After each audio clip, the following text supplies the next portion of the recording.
we're all excited about IoT and Industry 4.0 and IoT and MDM and I guess more the Internet of Everything. So what I thought I'd talk and focus really about today is what are we doing to really take all these legacy systems out there and how do we connect these things up with the magic Internet of Everything? So with that, I'll first start off is, well, what is the OPC Foundation? Probably everybody in the room knows, but I want to center on this for a reason because it's all about what I prefer to say as we're developing the Internet of Things and developing the technology. It's about a community of suppliers and end users collectively working together, essentially collaborating. Many organizations partner with the OPC Foundation. I'll highlight some of them later on. Essentially to bring quality products to market that build solutions for end users, okay, and that's the bottom line. And working with system integrators essentially as the conduit to the end user community. We also do a lot with compliance and certification, so when you think about building an OPC product that actually is linking all these legacy systems to the IoT, they're going to be certified products, they're quality products, they're secure, they're reliable, and obviously very focused in interoperability. From a foundation perspective, we're not just an organization in North America. We started in 1995. We're truly international. We have an office in Scottsdale. We have an office in Germany, an office in China, an office in Japan. And we develop international standards that are recognized by IEC. We work collectively with IEEE, we work with ISO, and we work with ISA to develop really specifications that solve interoperable problems. So I want to talk a little bit about this thing called Industry 4.0 because Europe happens to be one of my biggest market opportunities. And we talk about this whole naming of Industry 4.0, and it's really driven from the 4 stages of the Industrial Revolution, where the 4th stage is really all about smart automation. And this whole concept of smart automation is really the driving force behind the IIoT. You know, it's all about the best in interoperability. It's about taking these connected devices and connected application and being able to actually communicate together in a very seamless, interoperable fashion. So we talk a lot about that.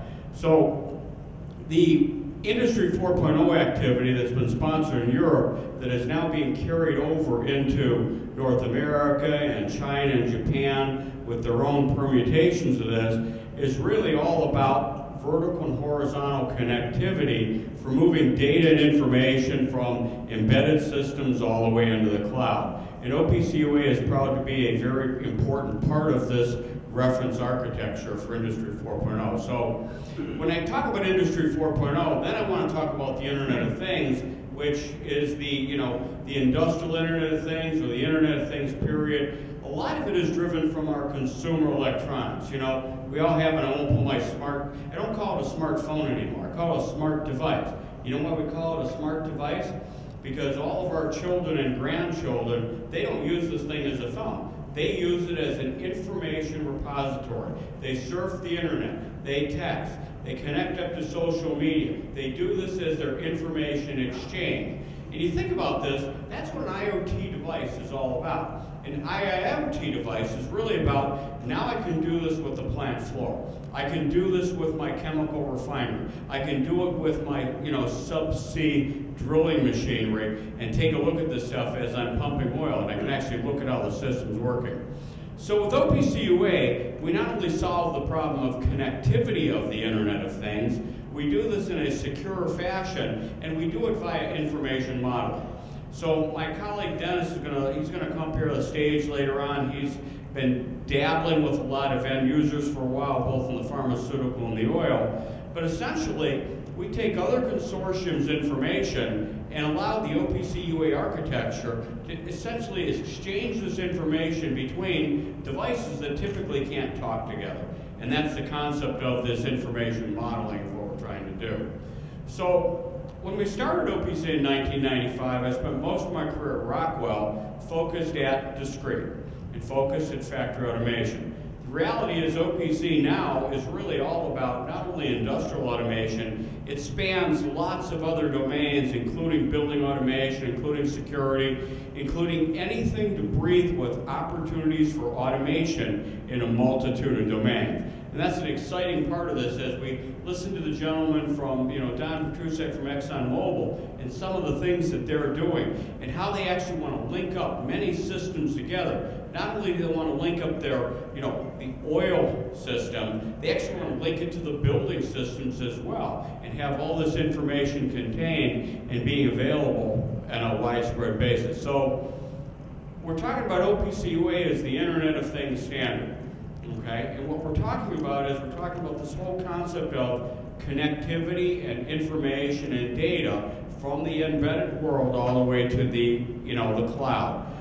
Many of the organizations we partner with are in that circle there. Essentially, I'll work with anybody as long as they have an information model, and then we'll help them provide a secure, reliable way for taking their information and being generically consumed by other applications and devices that typically don't understand this. Usually what I do is I talk about this information modeling because I talk about digital imaging. I know my good friend Craig there takes a lot of digital photos, okay? Craig, you've got some Aunt Ethel, and your wife said, find me all the pictures of Aunt Ethel. What would you do? You'd say, you gotta be kidding me. Scroll forever, right? Well, I talk about metadata. And one of the things you can do now, when I talked about this 5 years ago, there was no technology called facial recognition. Facial recognition is edge now, so once you find one picture of Aunt Ethel, it'll go surf your hard drive, search every other single image on your drive, basically, looking for matches for Aunt Ethel. And actually, with every digital image, it stores metadata. It stores information about who's in the picture, what color she wore, what are the other things, when the picture was taken, where it was taken. That's metadata. So when I talk about information and a lot of the things we're doing, now imagine I've got a valve. I got this valve in my process plant. I want to know all the places that valve is used. An interesting way I can do that, with that valve object, metadata is stored. And that allows me the ability to know all the different graphics it's in, all the different alarms it's in, who opened and closed the valve, when they opened and closed it, were they allowed to open and close it. This is the type of stuff that we talk about when I talk about information. And I promised Joe that I would do my, my 4-hour presentation in 20 minutes. So that's what I'm trying to do. So with that, I want to talk about why we're paving the way to the IoT. Essentially because we've got a lot of different manufacturers out there and suppliers that are actually looking at the UA technology that's very scalable. It's a service-oriented architecture that essentially is platform independent and allows them to embed it in a lot of different devices and applications where traditionally they couldn't go before for interoperability. Now OPC-UA not only becomes a mechanism for producing data, it allows other applications to consume that data, and then they can take that data, who consume it, and turn it into information and serve it up to some other set of applications into the cloud. So essentially, this is what we talk about when we talk about IoT. A very connected world. I want to have connected information. I want to have information that's secure. I don't want, these two colleagues sharing information that they don't want to share. There has to be a level of authentication between them and decide who can share that information. I just don't want to browse the internet and find out things about my plant that I shouldn't know about. That's the whole connection of why we're providing secure, reliable interoperability for the IoT. When we started OPC, essentially we were building it where we did first-tier visualization. We used to build these things called OPC servers on Microsoft platforms, and essentially this provided the first-tier visualization applications a standard way of getting that data.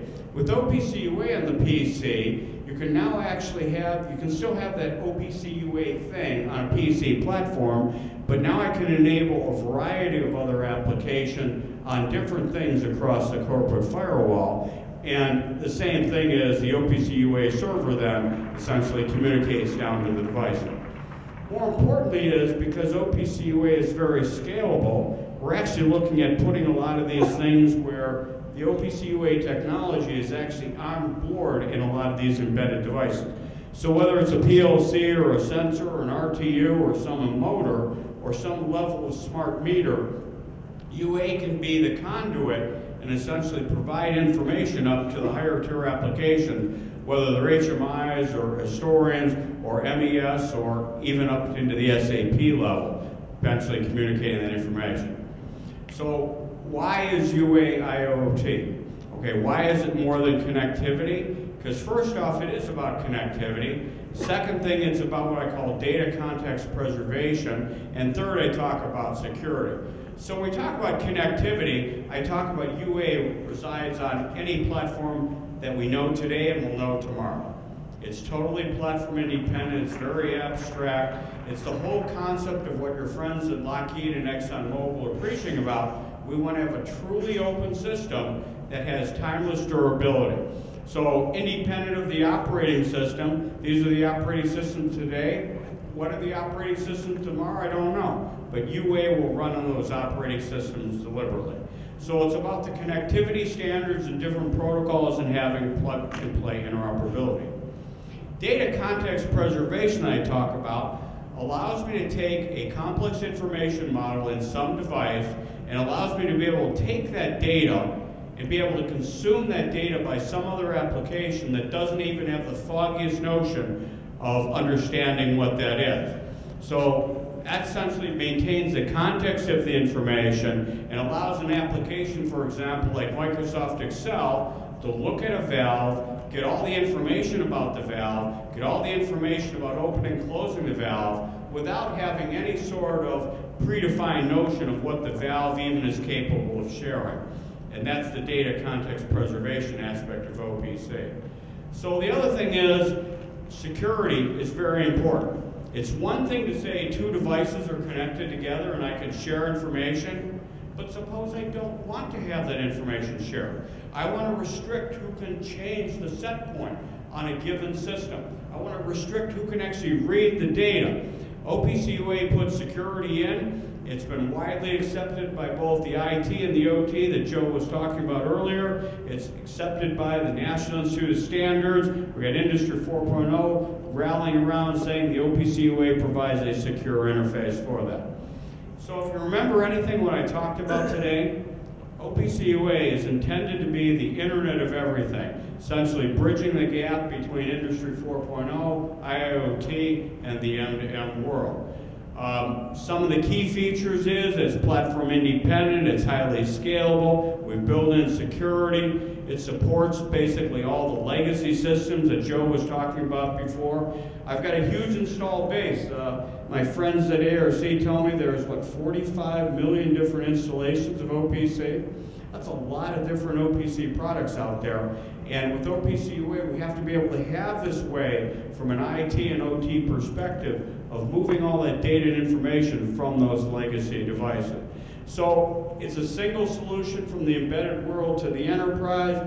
Like I said, it builds on the existing world of OPC, and it also allows a very flexible information model. So you can find Ethel, or you can find all the instances of where the valve is being used in our complex system. Our information modeling architecture allows all of our consortiums essentially to build their own standards and allow OPC-UA and allow Microsoft Excel, for example, to be able to consume information about things they typically don't know anything about. And this is all built into the base architecture. I showed you that circle, so we're active in the oil community. We have a lot of partnerships with a lot of oil companies and DCS vendors and subsea vendors, defining an information model. We're doing a lot of work with the smart grid. We're doing work with 61850. A lot of different organizations modeling their information in what's known as that specification of information model to allow OPC-UA to be the mechanism for passing that data. So this is kind of summarizes a lot of that. In addition to doing what's known as the client-servant architecture of OPC, we're actually extending the architecture to support what's known as publish-subscribe. This, again, is an easy thing for us to do and allows us to preserve the investment that my vendors have built with existing OPC-UA to have plug-and-play interoperability into a lot of other different environments, supporting a variety of different protocols and information models. So the last thing is vertical integration. I already talked about this briefly. An OPC-UA server serves up data to a client. Client becomes a server, takes that data and turns it into information. And that's the whole concept of total interoperability. So what is UA? What is OPC dedicated to do? I'm interested in collaborating with any organization to take their information, provide a convenient way of modeling that information, and then providing the necessary services to allow this data to be moved from the embedded world all the way to the enterprise. So we're becoming the industry or the Internet of Everything standard, actively supporting IoT, and Industry 4.0.